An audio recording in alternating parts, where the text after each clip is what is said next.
우리 하나님 말씀 같이 보겠습니다. 요한계시록 3장 14절부터 22절까지.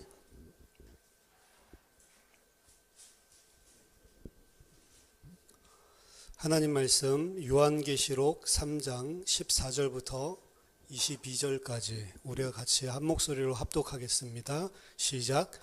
라오디게아 교회의 사자에게 편지하라.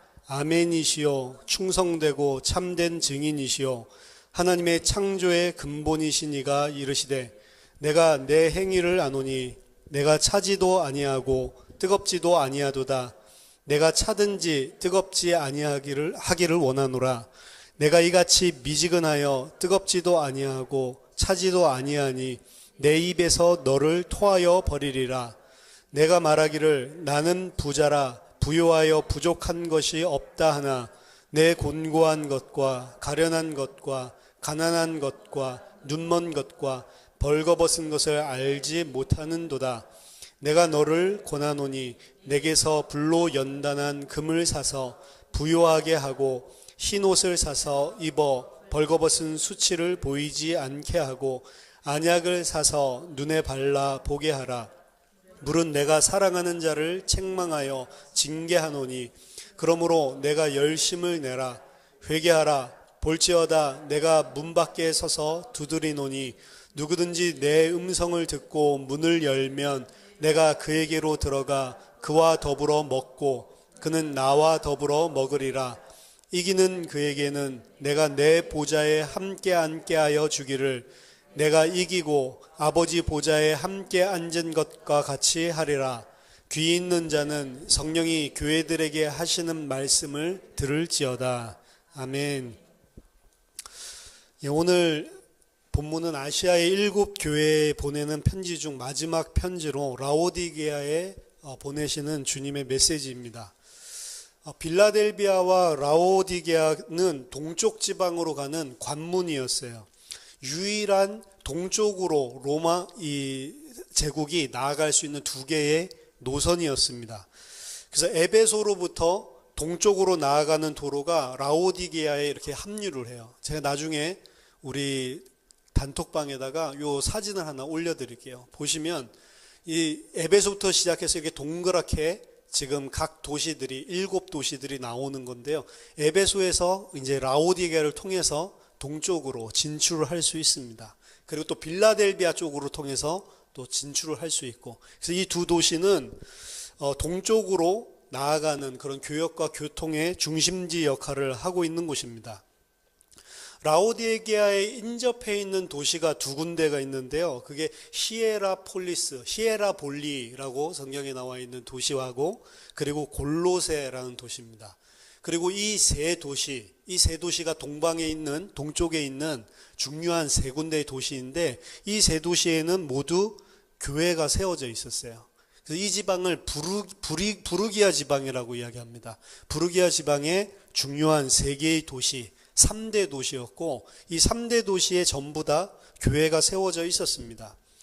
원래는 골로세라고 하는 지역이 사실은 사람들이 거주를 가장 먼저 했었고 이 부르기아 지방에서 가장 유명한 도시였습니다. 하지만 시간이 흐르면서 이 라오디게아가 골로세를 능가하게 되었습니다.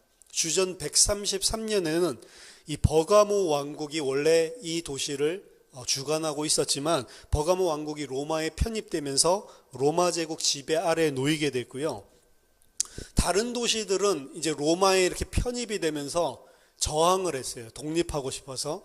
하지만 라오디게아 같은 경우는 그런 수차례 반란에 전혀 가담하지 않고 로마에 복종을 했습니다. 그랬기 때문에 로마 입장에서 봐서는 충성된 도시다라고 생각을 했고 더욱더 번창하고 그 지역의 행정과 사법의 중심지가 될 수 있는 그런 도시로 발전을 계속하게 됐죠. 라오디게아에는 이 물을 마시고 자라는 요런 양들 중심으로 이 양모를 생산했는데 흑색 양모가 굉장히 뛰어났습니다. 그래서 흑색 양모 산업이 굉장히 유명했고요. 그 품질은 다른 지방에서 나오는 이 양모랑 비교가 되지 않을 정도로 최고의 이 양모, 흑색 양모를 만드는 지역이었습니다. 이로 말미암아서 라오디게아는 더욱더 부자 도시가 됐고요. 그리고 유명한 의과 학교가 있었습니다.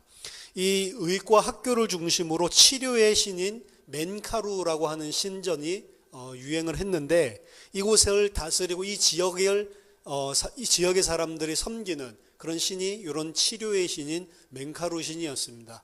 그리고 이 의학교에서는 헤로필로스라고 하는 유명한 교수라고 볼 수가 있죠. 지금으로 치면 이분들의 제자들이 계속해서 약품들을 개발을 했는데, 이 사상이 뭐냐면 이 여러 가지 이 재료들을 복합을 하면 종합적인 치료를 할 수 있는 약, 그러니까 한 가지 치료를 하는 게 아니고 각종 다양한 질환들을 한 방에 해결할 수 있는 복합 약제를 만들 수 있을 것이다 라는 이론을 바탕으로 이 제자들이 계속해서 연구를 해가지고 모든 눈에 대한, 안질에 대한 모든 것들을 복합적으로 치유할 수 있는 이런 약을 만들어냅니다. 그래서 이 약을 브리기아 약이라고 불렀는데, 이 약 때문에 더욱더 의료, 치료의 이런 중심지로 이 돈을 많이 벌게 된 도시가 오늘 우리가 보는 라오디게아 도시입니다. 그래서 라오디게아 하면은 각종 행정, 사법뿐만 아니라 그리고 이 양모 중심으로, 흑색 양모 중심으로 의류라든지 그리고 다른 지역이 따라올 수 없는 이런 부분들이 있죠. 또 치료할 수 있는 게 있죠.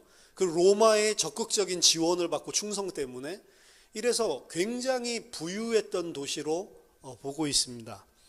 이러한 부유함에도 불구하고 라오디게아라고 하는 지역에는 두 가지 문제점이 있었습니다. 첫 번째는 빌라델비아와 마찬가지로 지진이 일어나기 쉬운 지대에 위치하고 있는 거였습니다. 오늘 포항에서 지진이 일어났죠.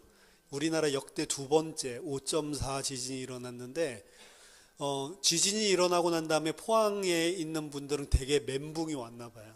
그래서 굉장히 두려움에 떨고, 대학교에서 공부하고 있던 학생들도 두려워서 막 피신하고 있는 게 지금 뭐 각종 SNS를 통해서 확산되고 있다라고 하는데, 이때 당시는 얼마나 더 했겠습니까? 그리고 5.4 잠깐 터지는 이런 지진이 아니었죠. 지난번에도 공부했지만 빌라델비아 전체 4분의 3이 쑥대밭이 될 만큼 큰 대재앙이라고 볼 수 있는 지진이 일어났잖아요. 그 지진이 일어났을 때 라오디게아도 마찬가지로 타격을 입었습니다. 뿐만 아니라 주 60년도에 또 전체 도시가 황폐화될 만큼 지진이 일어났고요. 지진이 빈번한 곳이었어요. 빌라델비아뿐만 아니라 라오디게아도 똑같은 영향을 받고 있었습니다. 이것이 첫 번째 문제였고요. 두 번째는 물의 공급에 관한 문제였습니다. 물의 공급을 위해서 이 라오디게아는 약 10km 정도 떨어져 있는 데니즐리라고 하는 곳에서 수도관을 전부 다 도수관을 달아가지고 물을 끌어서 썼다라고 합니다. 하지만 이 도수관이 10km나 되기 때문에 오는 동안에 이 날씨 때문에 문제가 생기는 경우가 많았고, 그리고 적들이 침공을 하면 도수관부터 끊어버리는 거예요. 그래서 물 공급에 있어서 가장 문제가 있었던 이런 두 가지 약점을 지역적으로 가지고 있었습니다. 라오디게아의 대표적인 종교는 지방신들과 그리고 로마 제국의 신들을 결합해서 혼합 종교로 발전을 했고요. 대표적으로 섬기시는 아까 말씀드린 멘카루 그리고 제우스였다고 합니다. 유대교는 라오디게아에 대규모 집단을 이루고 있었습니다. 2000세대를 동시에 옮긴 이런 이주했었던 이런 경험도 있고, 대규모로 집단을 이루고 영향력도 상당했다라고 이야기합니다. 그들 중 일부는 뭐 상상할 수 없을 정도로 큰 부자였다라고 이야기를 하고, 헬라 이름을 사용하는 사람들이 좀 많이 있었다라고 합니다. 그 말은 뭐냐면 유대인이 헬라 이름을 사용했다, 그리고 유대인이 큰 갑부가 됐다라고 하는 것은 이 사람들이 가지고 있었던 이미 뭐 기독교 이전에 유대교의 색깔도 혼합 종교적인 이런 색깔들을 많이 가지고 있었던 지역이다라고 볼 수가 있습니다. 그래서 유대교 자체도 혼합주의로, 혼합 종교로 사실 오염되어 있었기 때문에 비교적 유대인이 기독교에 대한 탄압이나 이런 것 자체에 대한 없었어요. 오히려. 왜냐하면 유대교 자체도 이 거의 혼합 종교식으로 물들어 버렸기 때문이죠. 그래서 라오디게아에 보내는 편지에서는 다른 지역과 같은 유대인이 엄청나게 큰 공동체를 이루고 있었음에도 불구하고 유대인의 이런 핍박에 대해서는 전혀 언급되어 있지 않는 것입니다. 자, 라오디게아, 그리고 히에라볼리, 그리고 골로새, 이 세 군데의 교회가 세워졌고, 이게 3대 도시라고 했죠. 부르기아 지방에. 이 세 교회를 자매교회라고도 표현을 해요. 왜냐하면 가까이 인접해 있기도 하고, 그리고 이 교회는 에바브라에 의해서 세 교회가 다 세워졌다라고 보고 있습니다. 에바브라는 골로새 교회를 세웠을 뿐만 아니라 골로새서 1장 7절을 참고해 보시면, 바울이 에베소 교회에서 3년 동안 사역을 할 때 라오디게아와 히에라볼리의 복음을 전했기 때문입니다. 골로새서 4장 13절을 참고해 보시고요.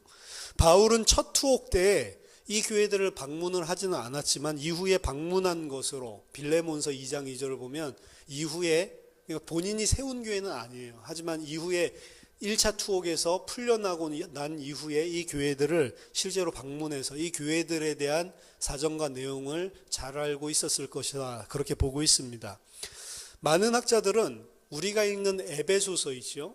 에베소서를 골로새서 4장 16절에 보면 골로새 교회에게 이야기하기를 라오디게아에 내가 보낸 편지도 너희도 읽어라 라고 이야기를 하는데, 이 에베소서가 라오디게아에 보낸 그 편지, 그 회람 편지다. 이렇게 대부분의 학자들은 보고 있습니다.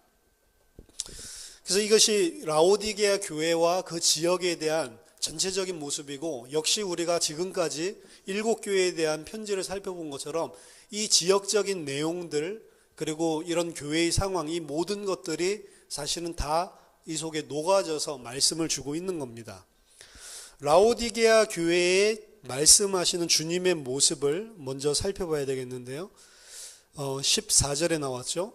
라오디게아의 교회의 사제에게 편지하라. 아멘이시요 충성되고 참된 증인이시요 하나님의 창조의 근본이가 가라사대라고 이야기를 합니다. 먼저 처음에는 그리스도를 아멘이시요라고 이야기를 하고 있죠. 이것은 이사야서 65장 16절을 반영하고 있는 겁니다. 이사야서 65장 16절을 보면, 이러므로 땅에서 자기를 위하여 복을 구하는 자는 진리의 하나님을 향하여 복을 구할 것이요 땅에서 맹세하는 자는 진리의 하나님으로 맹세하리니 이는 이전 환난이 잊어졌고 내 눈앞에 숨겨졌음이라. 아멘. 그리고 17절에 뭐가 나오냐면, 보라 내가 새 하늘과 새 땅을 창조하나니 이전 것은 기억되거나 마음에 생각나지 아니할 것이다. 이게 16절 17절 연이어서 나오는 겁니다. 16절에 어떤 하나님인지 설명을 하고 17절에 새 하늘과 새 땅의 창조에 대한 이야기를 하고 있거든요. 여기서 진리의 하나님을 향해서 맹세하고 진리의 하나님을 향해서 복을 구하라 라고, 진리의 하나님이라고 하는 표현이 히브리어로 아멘의 하나님에게 복을 구하고 아멘의 하나님에게 맹세하리니 이 이야기입니다.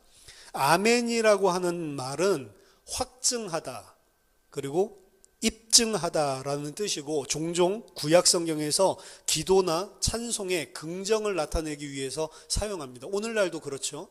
기도나 찬송에서 또 말씀에 우리가 긍정, 확증하는, 입증하는 이런 이야기할 때 아멘, 아멘 하는 거죠.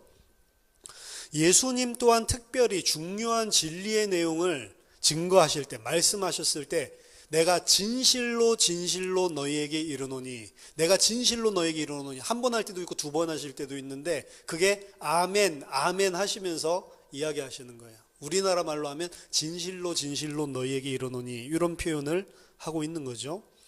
예수님을 아멘으로 이야기하는 것은 아멘의 하나님이라고 이야기했죠. 아까 진리의 하나님, 그게 아니고 아멘의 하나님. 그래서 예수님이 바로 그 아멘이다라고 표현하는 것은 예수님의 하나님의 신적 호칭을 예수님에게 주고 있는 것입니다. 그래서 예수님이 아멘이다라고 하는 것은 예수님이 바로 하나님이다라고 하는 것과 같은 표현이고요. 뒤에 따라 나오는 아멘이시요 충성되고 참된 증인과 연계해서 그리스도의 성품의 확실성, 그리스도는 증언을 확실하게 진리의 증언을 하시는 분이다라는 것으로 강조하고 있는 내용입니다. 예수님께서 공생애에서 중요한 메시지를 하실 때 아멘, 아멘을 쓰신 것처럼 본 메시지의 내용을, 예수님께서 주시는 이 내용이 아멘, 진리의 내용이다라고 하는 준엄성을 나타내고 있는 게 아멘의 주님. 그러니까 이 메시지를 정말로 하나님께서 준엄하게 너에게 진리로 정말 중요하게 지금 주시는 메시지다. 바르게 이 메시지를 받으라 라고 하는 게 아멘이시오 라는 표현에 나타나 있는 겁니다. 둘째, 그리스도는 충성되고 참된 증인이다 라고 이야기를 하죠. 앞에서도 많이 나온 표현입니다. 충성 그리고 증인, 이런 말들은 하나님의 말씀에 대한 충성을 포함하고 있는 거고, 그리고 증인이라고 하는 것은 고난을 포함하는 겁니다. 마르투스라고 이야기했죠. 고난이라는 것은 특히 세상을 이기는 최후의 증거로서의 순교와 연계되어 있는 거예요. 그러니까 예수님은 진실되시고 참되신데 그분은 그 하나님의 말씀에 충성된 분이셨고 자기의 순교를 통해 그 말씀에 대한 진리를 입증하셨던 분이다라는 것을 이야기하는 겁니다. 죽임을 당한 어린 양으로서 그리스도는 이러한 증거에 대한 모델이시라는 거죠. 그리스도는 하나님과 마찬가지로 아멘, 참되신 분이시지만 이 세 가지 단어, 충성과 증인, 참됨, 요 세 전체는 지금 사실상 라오디게아 교회가 놓치고 있는 부분을 반대로 대조해서 설명하고 있는, 너희들은 지금 진실되지도 않고 충성되지도 않고 증인의 일을 하고 있지도 않고 너희들은 참되지 않다. 하지만 아멘이시요 참되고 충성되고 증인이신 그 예수님이 너희에게 지금 말씀하고 있다. 사실은 진리라는 말이야. 너희들은 지금 하나님 앞에 대해서 참되거나 충성되거나 진실되거나 증인이 되지 못하고 있는데 지금 이 부분에 대해서 책망의 성격이 이미 호칭에서부터 표현하고 있는 것입니다. 세 번째, 그리스도는 하나님의 창조의 근본이시다. 아까 전에 아멘 설명한 거에서 이사야서 66장 16절에 뒤이어서 뭐가 나왔다고요? 새하늘과 새 땅의 창조에 대해서 이야기가 나왔죠. 골로새서 1장 15절 16절에 보면 그리스도는 모든 피조물보다 먼저 나신 자다. 그리고 만물이 그에게서 창조되었다라고 이야기를 합니다. 더 나아가서 골로새서 1장 18절에서는 예수님은 근본, 시작, 아르케이다라고 이야기를 하고 있습니다. 이 학자들은 골로새 교회, 자매교회죠. 골로새 교회에 나타났었던 혼합주의적인 유대교적 이단이 라오디게아 교회에도 똑같이 출몰했다라고 보고 있습니다. 그러니까 이 근본이신 분, 골로새서에서 이야기할 때도 그 근본을 강조하죠. 모든 창조의 시작, 근본이시고 모든 것이 그로 말미암아 창조되고 모든 것 이전에 먼저 창조된 분이 아니고 나신 자라고 예수님을 골로새서에서 강조해서 이야기하고 있듯이 그러한 똑같은 다른 혼합주의적 유대주의적 영향을 받고 있었던 라오디게아 교회에도 예수님이 누구냐, 그리고 예수님이 어떤 창조를 했는지를 설명하기 위해서 지금 모든 만물의 창조의 근본이시다, 시작이시다, 으뜸이시다 라는 분이라고 설명을 한다라고 이야기를 하는 겁니다. 왜냐하면 그 이단들은 물리세계, 영지주의적인 성격으로 물리세계는 악한 것이고 영적인 세계는 선한 것이다. 이걸 이등분시켰단 말이에요. 그렇기 때문에 물리세계를 창조하는 예수님을 모독했습니다. 그들은. 근데 예수님은 모든 보이는 세계를 창조하셨을 뿐만 아니라 모든 것을 통제하고 다스리시고 하나님이 그 모든 것을 통제하고 다스리기 때문에 만물이 육신적 물리적인 거기 때문에 악한 것이 아니라는 거죠. 그 모든 것이 다 하나님으로부터 창조된 것이고 하나님이 지금 유지하고 다스리고 계시다라고 하는 겁니다. 이것은 어떻게 본다면 지금 이 라오디게아 교회의 상황은 앞으로 살펴보겠지만 부요함 때문에 안일함 속에 빠져 있단 말이에요. 사실은 그 부 자체가 문제는 아닙니다. 근데 영지주의에서는 그런 부요함을 가지고 있는 그 자체가 문제라고 사실은 했고 그거를 창조한 분은 악하다라고 사실은 이야기를 했단 말이에요. 그래서 예수님의 창조, 예수님의 창조의 근본 되심 이 부분을 통해서 예수님이 그런 물리세계를 만들고 하나님이 그런 물리세계를 만들었다면 그것은 잘못한 것이다. 악하다라고 보는 거죠.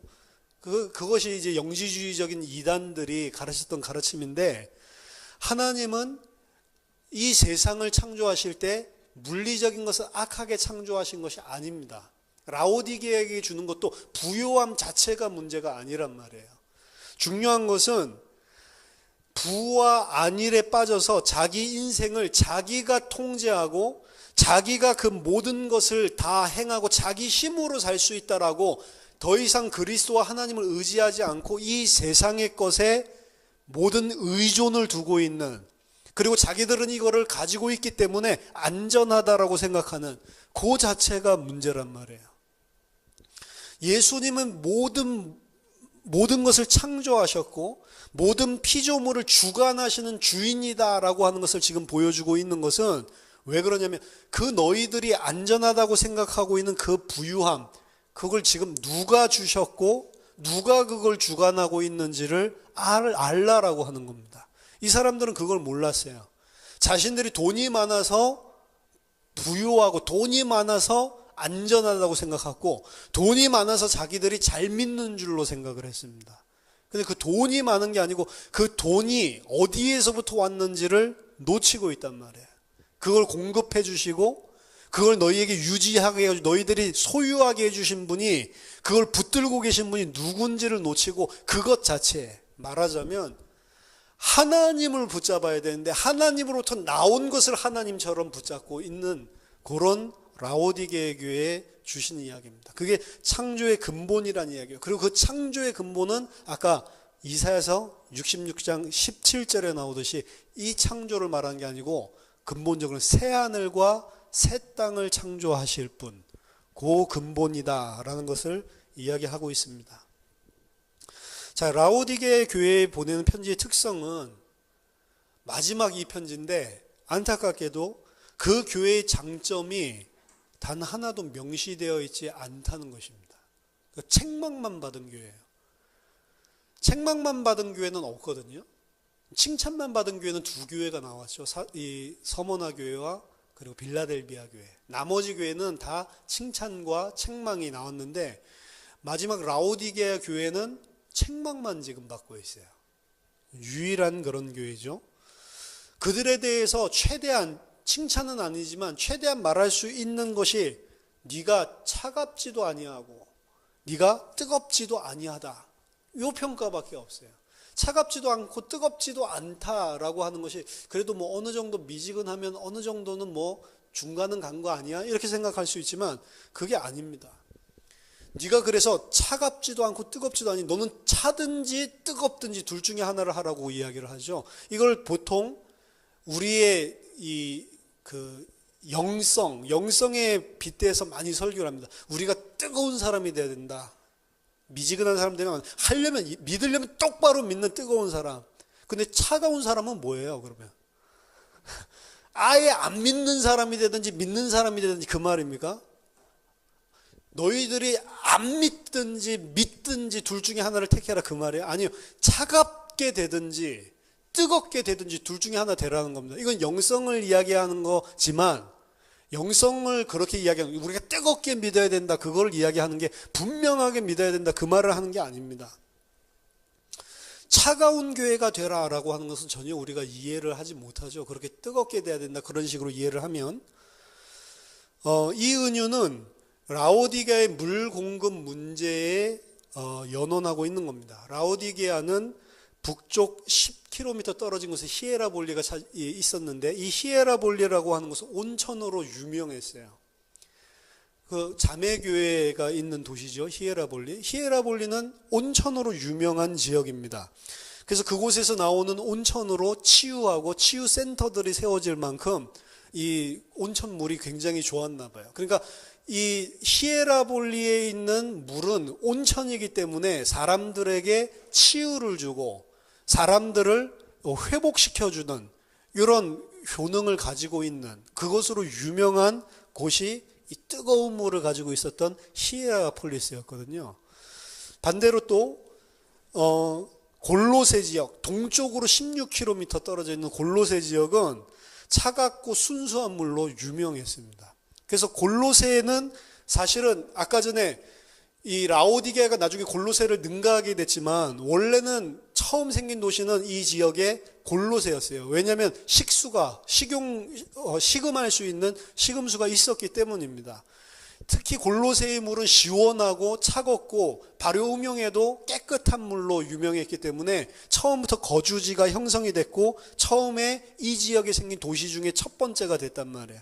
그래서 사람들에게 생명을 줄 수 있고 사람들이 살 수 있게 만들어주는 식음수의 역할을 이 차갑고 순수한 물을 내는 골로새는 하고 있는 거예요. 세 지역의 교회가 있었다고 하는데 히에라폴리스에 있는 물은 사람들을 치유하는 능력이 있고 사람들을 회복시키는 능력이 있고 골로새에 있는 물은 차가워가지고 사람들이 차갑고 순수해서 사람들이 생명을 유지하고 살 수 있게끔 도와주고 있는데 이 물의 특징이 하나도 없는 거예요. 지금 도수관을 통해서 끌어다 쓰고 있는 이 라오디게아에 있는 물은 오는 동안에 그 온수가 전부 다 식어가지고 사실은 이 육신적으로 치유하는 온천수로 사용할 수도 없고 그리고 온천수를 끌어다 쓰고 있기 때문에 사실은 그냥 먹을 수도 없습니다. 왜냐? 광물질들이 많이 들어있기 때문에. 그러니까 먹을 수도 없고 생명을 줄 수도 없고 치유하거나 회복할 수도 없는 물을 말하는 거예요. 그래서 너가 차갑지도 않고 뜨겁지도 않고 미지근한 물이 됐다라고 하는 것은 이 지역에 있는 물의 지금 문제점을 이야기를 하면서 아무짝에도 쓸모없는 물을 이야기하는 게 미지근한 물이라는 거예요. 그리고 그걸 먹으면 네가 차갑지도 않고 뜨겁지도 않으면 내가 토하여 버린다라고 하는 것은 광물질들이 많이 섞여 있기 때문에 그걸 모르고 마시면 속에 이 탈이 나가지고 전부 다 토하게 됐다는 거예요. 사람들이 마실 수 없고 생명도 줄 수 없고 치유할 수 없는 쓸모없는 물이 돼버렸다는 거죠.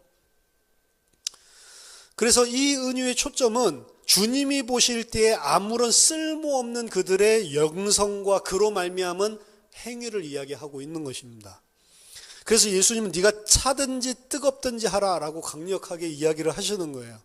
그들은 영적으로 치유하는 히에라볼리의 뜨거운 온천수와 같이 뜨거워지든지 아니면 사람들에게 생명을 주는 골로새 물과 같이 생수가 되든지 해야지 아무짝에도 쓸모없는 그 영성, 그 믿음, 그 행위를 가지고는 주님이 토해버리겠다라고 이야기를 하고 있는 것입니다.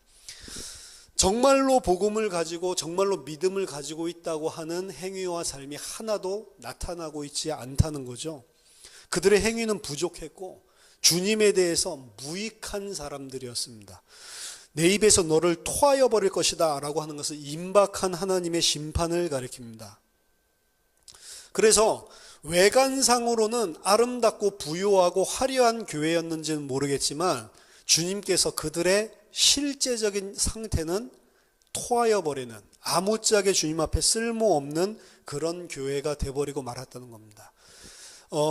역사주의적으로 이 계시록을 푸는 사람들은 이 마지막 7번째 나와 있는 교회가 이 시대의 교회다라고 이야기합니다.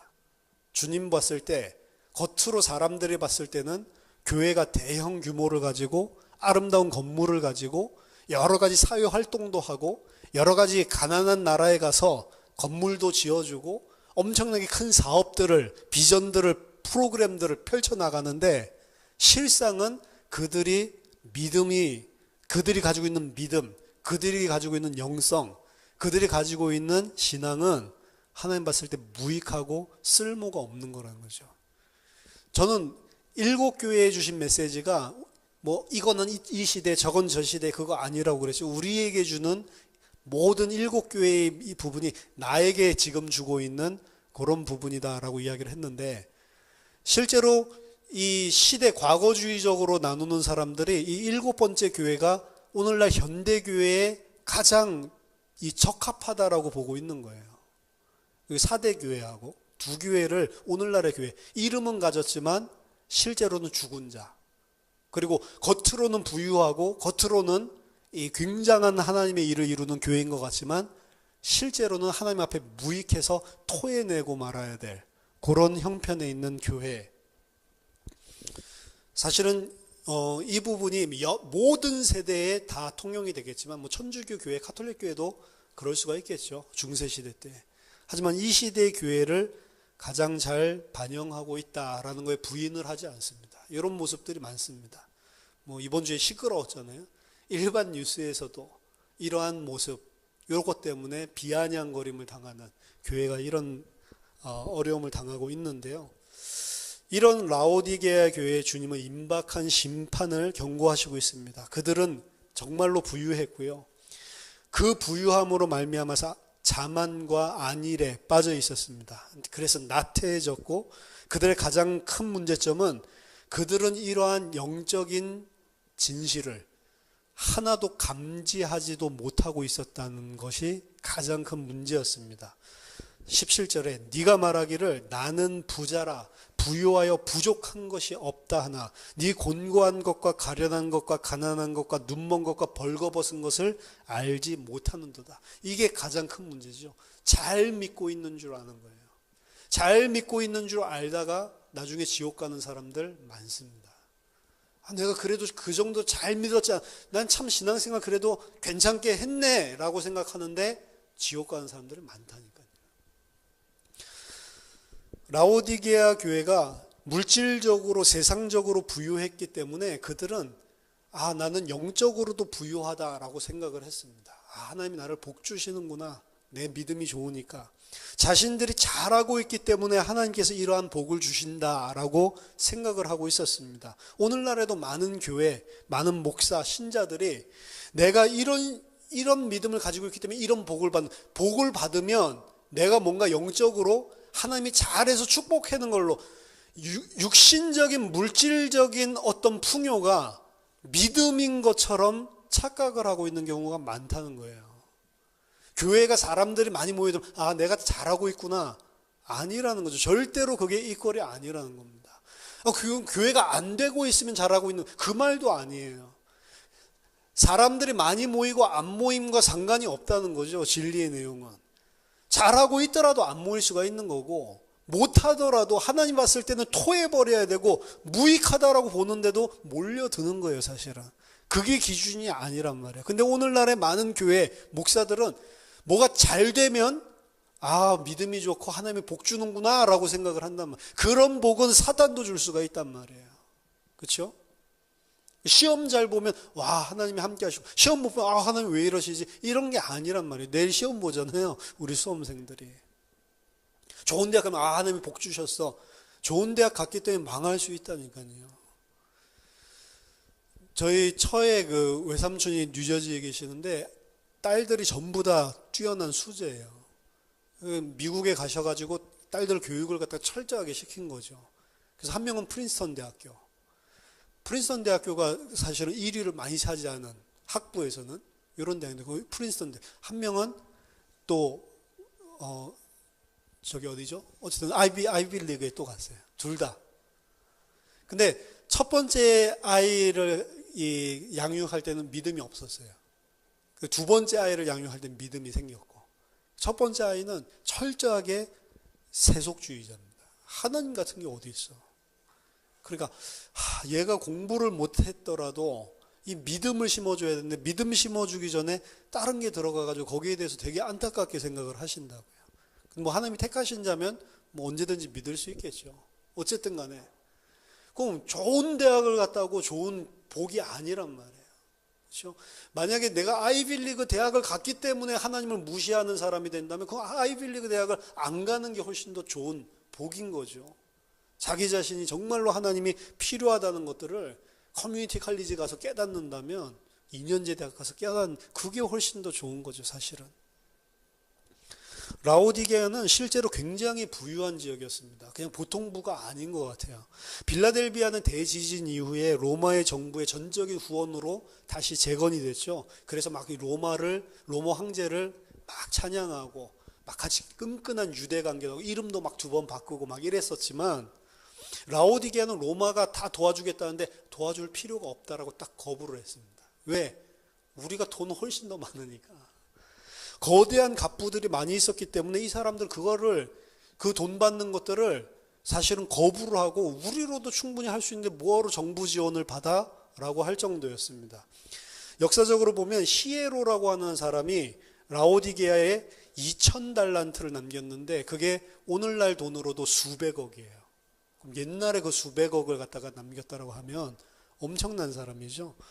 그런 한 사람이 그런 경우도 있었고, 또 제논이드라는 가문이 있었는데 이 가문은 너무 부유해서요, 너무 부자야, 돈이 너무 많아서 나중에 로마에서 왕적인 지위까지 줬습니다. 돈이 너무 많으니까 당신 왕해라 이럴 정도로. 그 아들들도 계속해서 세습해가지고 왕을 해가지고 그 동네에서 완전히 자랑거리였다니까. 얼마나 부자였으면 왕해라. 마치 우리나라에서 이런 거예요. 너무 부자니까 당신이 대통령 해라. 이렇게 한 거랑 똑같은 일이에요. 그 정도로 부자들이 많이 포진해 있었던 게 이 라오디게였습니다. 이들은 자신들이 가지고 있었던 부를 가지고 자신들의 힘만으로 도시를 재건했는데요. 재건한 도시에는 연무장, 그리고 275m가 길이 반원형으로 있는 경기장, 그리고 각종 그 연회를 할 수 있고 연극을 할 수 있고 이런 시설들을 만들고 삼중문과 탑 이런 것들 갖다가 엄청나게 웅장하게 만들어 가지고 재앙 이전보다도 더 대단한 도시로 바꿔놨다고 그래요. 부가 뭔지를 보여주는 거죠. 오늘날의 맨체스터 시티라는 이 곳에 맨시티 그 축구 만수르라는 사람이 딱 인수했잖아요. 축구단을. 부가 뭔지를 보여주겠다. 이래서 맨체스터 시티에다가 이 12개의 프로 경기장, 사람들이 쓸 수 있도록 이 축구장을 만들어주고 모든 데를 갖다가 이 모노레일을 깔아가지고 스카이레일, 그걸 통해가지고 경기장 들어올 수 있게 만들고 도시 전체를 갖다가 내가 가진 부가 뭔지를 보여주겠다. 이렇게 했는데 사실은 그런 만수르 형님 같은 일들이 일어난 거예요. 이 라오디게아에. 그 정도로 갑부들이 많았고, 어떤 그 정부 재원을 지원받을 필요가 없을 정도로 부유했고, 또 한 가지는 그러니까 얼마나 교만했겠어요. 너희들 돈 필요 없어. 나 우리 돈으로 잘 살아. 라고 하는 거죠. 라오디게아의 교회가 사실은 이와 똑같은 영적인 상태에 빠져 있었던 겁니다. 이 사람들은 우리는 부유하고 하나님 그리스도 그 도움 별로 필요 없어. 내가 가진 것만으로도 나 잘 살 수 있어. 내가 하나님을 위해서 이 돈 가지고 뭘 하지? 교회를 지을까? 이러고 있는 거지. 하나님의 도움이 필요하고 내가 그리스도를 의존해야 된다는 필요를 전혀 상실해 버리는 거라고요. 사탄이 핍박을 하고 환난을 주면 사람들은 너무 어려우니까 그리스도께 의존을 하는데, 사탄이 부와 명예와 모든 필요한 것을 넘치도록 주니까 내가 하나님 위해서 뭐 하지? 하나님 뭐 좀 해줄까요? 요 수준이란 말이에요. 라오디게아의 교회 사람들이. 그 도시에 있었던 사람들이 가졌었던 영적인 성향을 그대로 교회도 가지고 있었습니다. 그럼 뭐라고 이야기하냐? 나는 부유하다. 나는 아무것도 부족한 것이 없다. 나는 부자라고 생각하고 있는 거예요. 나는 너무나 좋은 옷을 흑색 양모로 난 반질반질 윤이 흐르는 다른 데서 구할 수 없는 그런 고급의 옷을 갖다 입고 있는 거죠. 아르마니 이런 것들을 입고 있는 거예요. 이 사람들은. 그러니까 자신들은 하나님의 도우심이 별로 필요 없고 자신들이 대단한 사람들이기 때문에 하나님이 이런 복을 주시는구나라고, 그게 자신들의 영적인 상태를 나타내는 거라고 착각을 한 겁니다. 하지만 그리스도는 그들의 상태를 5가지로 정반대로 이야기하고 있습니다. 너희가 곤고한 것과 가련한 것과 가난한 것과 눈먼 것과 벌거벗은 것을 알지 못한다. 5가지 상태. 그들은 지나친 교만과 자만 때문에 진리에 대해서 눈이 멀어버렸습니다. 올바른 지식을 갖지 못했기 때문에 자신들이 영적 빈곤 상태에 빠져 있다는 사실을 전혀 눈치채지를 못하고 있었어요. 그래서 이방인이나 유대인을 통한 외적인 압력이나 핍박도 전혀 없었고, 내부에 이단적인 가르침이 횡행해가지고 큰 내부적인 위협도 다른 지역에, 다른 교회에 비하면 없었는데도 불구하고 완전히 영적으로는 무너진 교회가 바로 이 교회입니다. 오늘날 교회를 보세요. 외부에서 로마 때처럼 핍박하지도 않고 예수 믿는다고 우리 그거 핍박 아닙니다. 그 정도로 핍박이라고 말하면 안 돼요. 근데 진짜 교회의 순수성을 본다면 외적으로 그런 문제가 없는 한국의 교회가 그런 외적으로 핍박받고 있는 북한의 교회랑 비교해 본다면 영적인 차이가 엄청나게 나는 거예요. 우리는 북한을 보고만 해야 된다. 북한 문 열리면 북한에 어떻게 교회를 세울지 각 지역별로 나눠가지고 각 총회에서 통합교단 나름대로 합동 이미 구획들을 다 나눠가지고 나오면 어떻게 교회가 들어가서 빨리 건물 세우고 교회들을 부흥시킬 건가, 이런 생각들을 하고 있는데, 북한에 있는 신자들은 대한민국에 있는 기독교인들을 보면서 너무 걱정해서 기도하고 있다고 하잖아요. 모르는 거죠. 잘 되고 있으니까. 곤고하다라고 하는 것은 탈라이포로스라고 하는 건데요. 곤고하다, 이건 로마서 7장 24절에 바울이 하는 고백. 오호라 나는 곤고한 사람이로다. 그때 나온 너희들이 그 상태에 있다는 거예요. 바울이 자기 자신에게 아무 희망과 내가 가치가 없고 내가 이거 구원받을 수 있나라고 생각을 한 그 상태가 곤고한 상태였거든요. 근데 이 사람들은 자기들이 그 곤고한 상태에 있다는 것을 전혀 눈치채지 못하고 있다는, 극도로 불행한 상태에 있는데 그거를 감지를 못한다는 겁니다. 가련한 자라고 하는 것도 고린도전서 15장 19절에서 나타나는데요. 이 말은 부활의 소망이 없는 자가 얼마나 불쌍한지, 부활이 없다면 우리가 가장 불쌍한 자다라고 했을 때 사용한 거예요. 그러니까 이 사람들은 새하늘과 새 땅에 대한 소망이 없고 이 땅의 것에 소망을 두고 있는 사람인데, 그 사람들은 얼마나 불쌍하고 가련한지를 이야기하고 있는 겁니다. 너희들이 겉으로는 그렇게 행복한 것 같은데 아니다, 너희는 바로 이 곤고함과 이 가련함에 빠져 있는 것이다 라고 이야기를 하는 겁니다. 이 두 가지 비참하고 불행한 이유를 라오디게아 교회의 구체적인 세 가지로 설명을 연이어서 하고 있는 겁니다. 그들이 가난하고, 그들이 눈이 멀고, 그들이 벗어 있기 때문에, 그래서 이 사람들은 곤고한 상태고 가련하다는 거예요.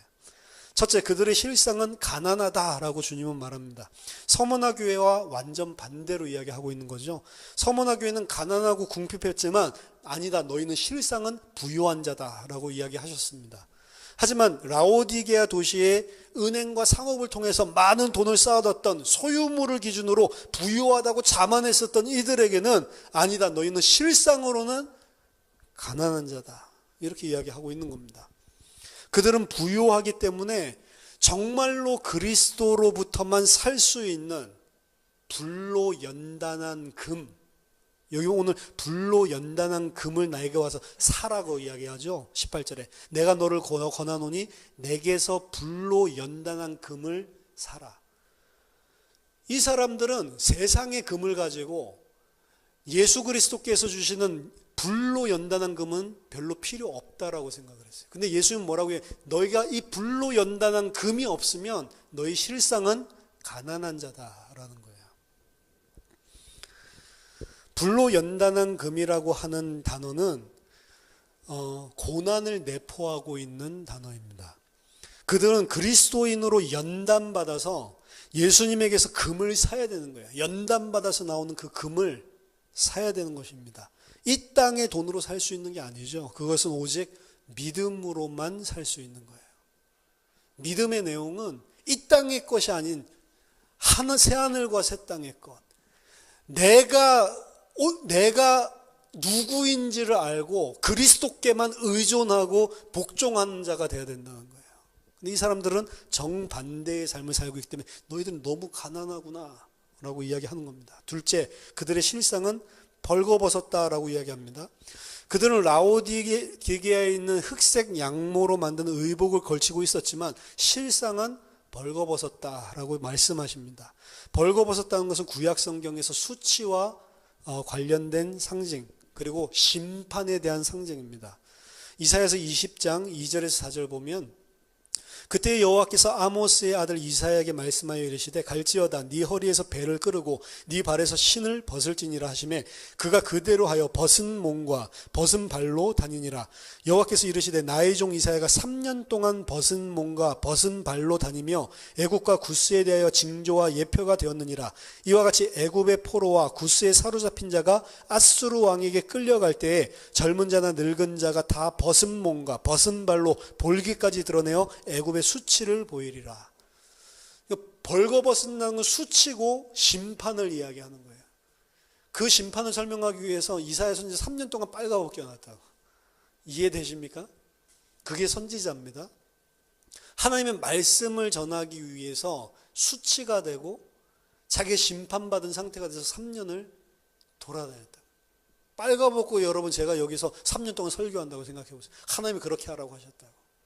뭘 각인시키려는 거예요? 당장 임박한 심판과 왜 심판할 수밖에 없는지 그 벌거벗음을 이야기하고 있는 거잖아요. 아담이 벌거벗었죠. 그 벌거벗은 상태는 수치의 상태고 심판당할 수밖에 없는 상태. 그 상태로 있으면 안 되는 거예요. 새하늘과 새 땅에 흰옷을 입은 성도로 만들어져야 되는 겁니다. 지금 라오디게아 사람들은 수치를 당하고 심판을 받을 수밖에 없는 영적인 상태에 있다라는 것입니다. 그들이 흑색 양모를 빨리 벗어버리고 그리스도의 의의 흰옷을 입지 않는 한 이 수치와 심판은 면할 수 없는 것이다라는 거예요. 이것은 그들에게 회개를 지금 촉구하는 겁니다. 자기들의 진정한 영적 벌거벗음 수치를 깨닫고 그리스도 안에 주어지는 의의 선물, 값없이 주시는 흰옷을 사지 않으면 너희들은 준엄한 심판을 받을 것이다 라는 것을 이야기하고 있는 것입니다.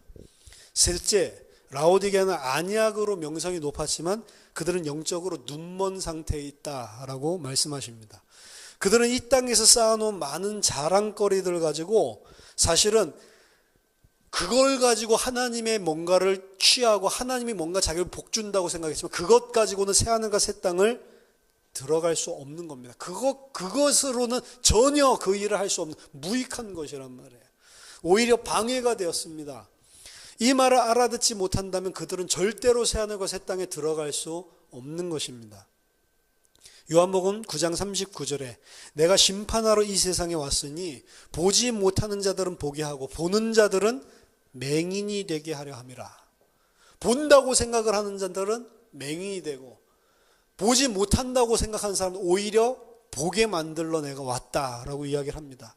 라오디게아 교회는 주님이 주시는 말씀을 통해서 그 눈에 바르고 그 말씀을 눈에 바르고 그들이 어떤 상태에 있는지를 봐야 되고 그리고 영적인 기아 상태를 보고 주님 앞에 돌아와서 그리스도 앞에 치유받아야 되는 상태인 겁니다.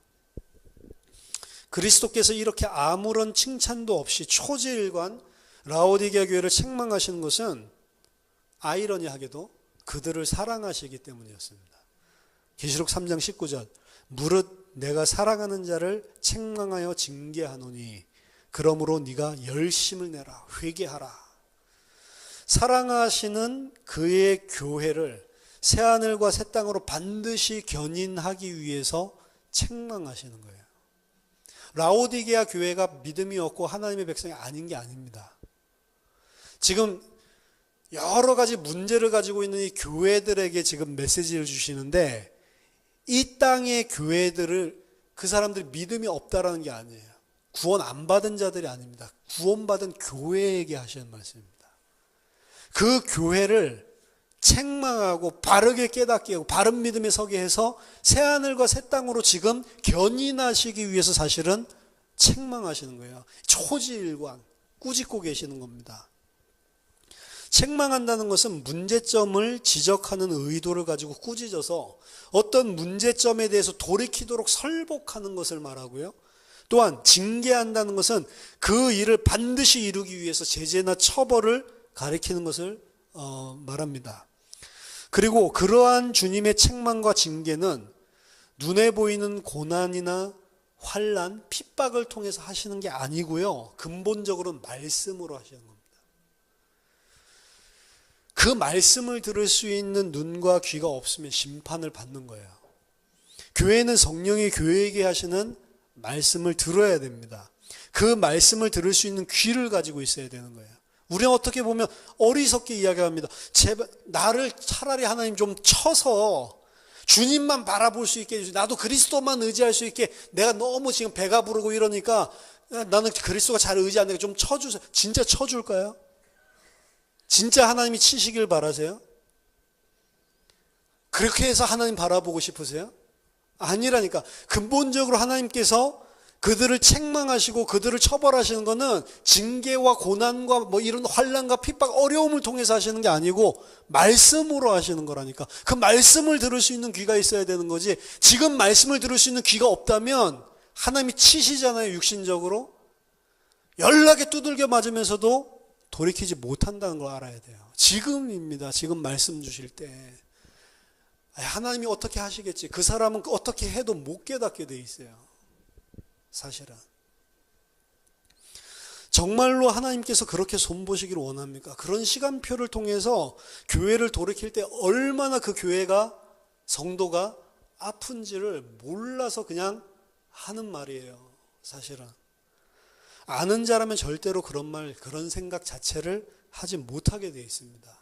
우리는 주님이 교회에게 주시는 말씀을 듣고 회개하고 돌이키고 하나님 앞에 서야 되는 것이지, 다른 것을 통해서 지금 해달라, 그렇게 되면 내가 되겠지. 안 된다니까요, 우리 죄성이. 나도 암 걸리면 잘 믿겠는데 안 믿는다니까요, 암 걸려도. 사실은. 계시록 3장 20절에 볼지어다 내가 문 밖에 서서 두드리노니 누구든지 내 음성을 듣고 문을 열면 내가 그에게로 들어가서 그와 더불어 먹고 그는 나와 더불어 먹으리라. 책망과 징계를 통해 사랑을 나타내신 그리스도께서 이제 그들을 초청하심으로 그 사랑을 다시 나타내고 있는 게 3장 20절입니다. 이 구절은 불신자들을 그리스도인들로 만드는 영접 초청에서 많이 오해돼서 사용되고 있는 구절입니다. 하지만 그것은 문맥상 바른 이해가 아니고 성경학자들 대다수가 그렇게 사용하는 것에 대해서 잘못됐다라고 부정하고 있는 것입니다. 안 믿는 사람 지금 영접 초청하는 기도가 아니란 말이에요. 오히려 연약한 교회, 정확한 지식이 없어서 세속화되어진 교회에게 회개를 촉구하고 있는 요청인 것입니다. 라오디게 교회에게 그리스도께 마음 문을 지금 열고 그리스도를 그 삶 속에 초대해라 라고 촉구하시는 겁니다. 만약에 그렇게 한다면 그리스도께서 지체 없이 그 속에 들어가서 그들과 깊은 교제를 한다는 거예요. 누구든지 내 음성을 듣고 문을 열면, 뭐 그림에도 그런 게 있죠. 예수님이 문 밖에서 두드리고 있는데 밖에서 뚫고 들어갈 만한 뭐 문고리가 없는, 안에서만 열어줄 수 있는 그런 성화가 있는데요. 이것은 인격적인 반응의 중요성을 보여주고 있는 것입니다. 그리스도는 절대로 강제로 들어가시거나 들어가는 것을 강요하지 않습니다. 그들이 정말 말씀을 듣고 인격적으로 문을 열면 들어가시기 위해서 항상 기다리고 계시지만 예수님이 그냥 무조건 뚫고 들어가지 않는단 말이에요. 말씀을 통해서 그들이 인격적으로 깨닫고 주님 앞에 자의적으로 문을 열도록 계속 말씀을 통해 기회를 주시면서 끝까지 기다리시는 겁니다. 우리를 인격으로 대우해 주시고, 우리를 내 자의적인 자발적인 인격을 가지고 하나님만을 찬송하고 그 앞에 무릎 꿇는 참 하나님의 백성, 새하늘 새 땅에 살 수 있는 자로 우리를 만들기 위해서 인격적으로 우리를 대우해 주신단 말이에요. 우리가 자발적인 그게 안 튀어나오면 우리는 절대로 새하늘 새 땅에 들어갈 수 없습니다. 이 문을 열고 들어가는 장면은 아가서 5장 2절에 나오는 장면을 반영하는 거예요. 사랑하는 자가 이렇게 문을 두드려 이르기를 나의 완전한 자야 문을 열어다오.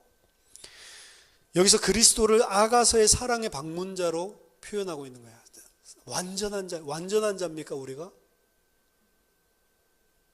근데 그리스도 안에서 새하늘과 새 땅에 살 자들은 완전한 자라고요. 나의 완전한 자야 문을 열어다오. 내가 너에게 들어가고 싶다.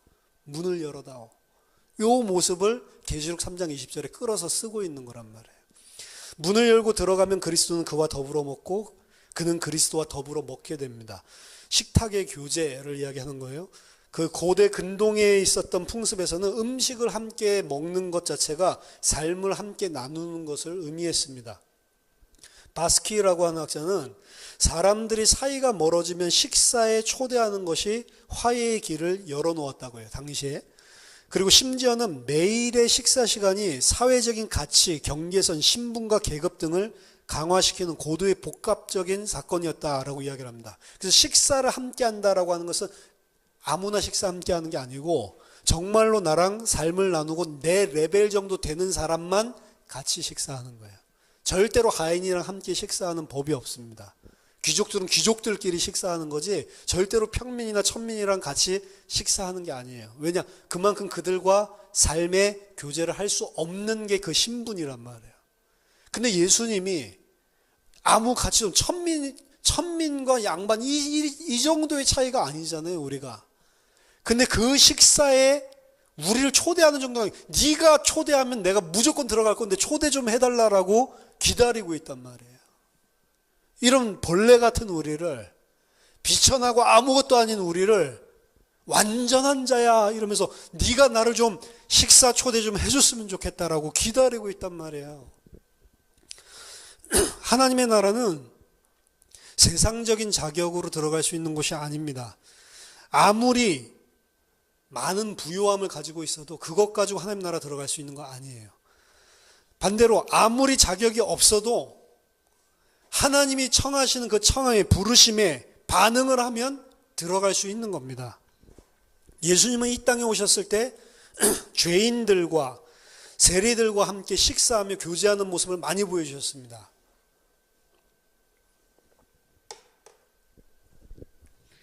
왜냐?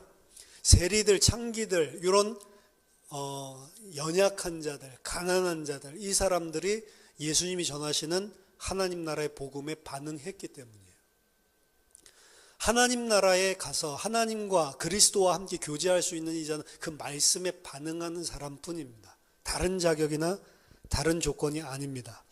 음식을 나누는 이런 이미지는 마지막에 이루어질 새하늘과 새 땅에서 있을 혼인잔치를 전조하고 있는 거예요. 이런 식의 영적인 성장을 통해 도달하게 된 그리스도와 함께하는 삶에 대한 것을 영원 속에서 그리스도와 영원히 함께하는 그 누리게 될 그 완전한 연합을 전조적으로 보여주고 있는 게 내가 너에게 들어가서 먹고 마시겠다라는 것입니다. 계시록 3장 21절 이기는 그에게는 내가 내 보좌에 함께 앉게 하여 주기를 내가 이기고 아버지 보좌에 함께 앉은 것과 같이 하리라. 끝으로 주님은 이기는 자에게 그리스도와 함께 보좌에 함께 앉게 되는 영광을 주신다고 약속합니다. 이긴다는 것은 뭐냐? 뒤에 나와 있는 것처럼 예수님이 내가 이기고 아버지의 보좌에 함께 앉았다라고. 그럼 예수님의 삶이 이기는 삶이라는 거예요. 예수님의 삶처럼, 예수님의 모형처럼 우리가 따라서 이기게 된다면 그 자는 나와 함께 보좌에 이제 앉게 될 거다라고 이야기하는 겁니다. 즉 예수님의 이 땅에서의 삶, 바로 이기는 것이 무엇인지를 보여주는 게 그 예수님의 이 땅에서의 삶입니다. 예수님은 이 땅에서 자기 자신을 완전히 부인했고요. 자기를 위해서 살지 않았고 하나님의 뜻에 죽기까지 복종하면서 살았습니다. 세상의 원리, 세상의 가치를 쫓아가지 않고 나 중심의 기준으로 판단하지 않고 모든 것을 다 내려놓고 죽기까지 순종하면서 복종하면서 나를 부인했습니다.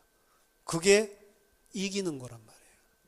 십자가에 달려서 죽는 그 죽음이 이기는, 내가 죽고 내가 다 무너지는 게 이기는 거란 말이에요. 거꾸로죠. 주전 40년에 웅변가 제노라는 사람이 있었는데요. 그의 아들 폴레모스랑 함께 이 부자가 아시아에 침략하고 있는 침략자의 진군을 두 부자 중심으로 막아냅니다. 여기에 감사해서 로마 당국에서는 이 폴레모스를 그 길리기아 지역의 총독으로 삼았고 나중에는 폰투스의 왕으로 만들어졌어요. 아시아에서 침략해오는 자들을 싸워서 이긴 그에게 총독이 되게 하고 나중에는 왕의 자리에 앉도록 해줬습니다. 그래서 폴레모스의 아들들이 차례대로 왕위를 이어나갔고 그것은 라오디게아에 있어서 큰 자랑거리였어요. 그와 같은 전례를 가지고 있지 않냐. 근데 지금 내가 말하는 이 싸움을 이기고 승리한 자는 나와 함께 보좌에 앉게 될 거다. 로마 제국을 위해서 싸우고 승리했던 사람이 앉았던 그것과 비교할 수 없는 것이죠. 정말로 주님의 지금 주시는 이 책망과 징계를 깨닫고 이 세상의 부요함이 아니라 세상의 것이 아니라 그리스도만을 의지하고 섬기고 순종한 자로 회개하고 돌아서서 끝까지 이 세상과 싸워서 이기고 그 가치에 복종해서 산다면 그 이기는 자는 보호자의 권세를 그리스도와 함께 누리게 될 거다라고 약속합니다. 고린도후서 10장 4절에서 5절 우리의 싸우는 무기는 육신에 속한 것이 아니요 오직 어떤 견고한 진도 무너뜨리는 하나님의 능력이라. 모든 이론을 무너뜨리며 하나님 아는 것을 대적하여 높아진 것을 다 무너뜨리고 모든 생각을 사로잡아 그리스도에게 복종하게 하니 너희의 복종이 온전하게 될 때에 모든 복종하지 않는 것을 벌하려고 준비하는 중에 있노라. 왜 지금 심판을 하지 않아요? 너희들이 온전하게 복종해서 너희들을 구원하기 위해서 기다려주고 계시는 거예요. 그 복종은 뭐냐? 하나님 아는 것을 대적해서 일어난 모든 지식, 사상, 이론, 이 모든 것을 다 파해버릴 때까지. 라오디게아 교회도 지금 책망하시면서 그 모든 것을 다 파하고 그리스도만 의존하고 네가 가지고 있는 소유물, 그 부유함을 의지하지 말고 부인하라는 것입니다. 사실은. 눈으로 봤을 때, 인간의 눈으로 봤을 때 가장 화려하고 부유함과 많은 복을 받았었던 라오디게아 교회. 하지만 그들은 그리스도께 의존하고 그리스도가 필요하다는 사실을 몰랐었던 영적으로 가난한 자들이었습니다. 하나님이 우리에게 원하시는 거 하면 너로서는 안 된다. 네가 가진 거 그거 가지고 내가 기뻐하는 거 아니다. 그게 기준이 아니다. 너는 나를 얼마나 의존하고 있고 내가 없이는 안 된다는 사실을 느끼고 있냐. 그 사람만 나는 안 됩니다. 난 그리스도 아니면 안 됩니다. 그리스도에 연합한 그 사람만 새하늘과 새 땅에 들어가게 되는 것입니다. 저와 여러분들이 끝까지 싸워서 이기고 그리스도와 함께 보호자에 앉게 되는 그런 참된 복을 받게 되기를 예수 그리스도 이름으로 축원합니다. 기도하겠습니다. 하나님 감사합니다. 우리 자신이 얼마나 연약하고 우리 자신이 얼마나 무가치하며 우리 자신이 아무것도 아닌 자라는 사실들을 하나님 알게 하시고 매 순간 그리스도께 의지하고 매 순간 우리의 모든 생각과 삶이 그리스도를 통하여 나오는 그리스도께 붙잡힌 바 된 그 사람이 될 수 있도록 주님께서 우리에게 은혜를 허락해 주시옵소서. 우리 눈을 열어서 보게 하여 주시고 우리가 벗었음을 보게 하여 주시고 우리가 많은 것을 가진 것 같지만 실상은 가난한 자라는 사실을 보게 하시고 정말 그리스도께 흰옷을 사서 입고 불로 연단한 금을 사고 그리스도 앞에 나아가는 하나님의 성도로 살 수 있도록 은혜를 허락해 주시옵소서. 예수 그리스도 이름으로 기도하옵나이다. 아멘.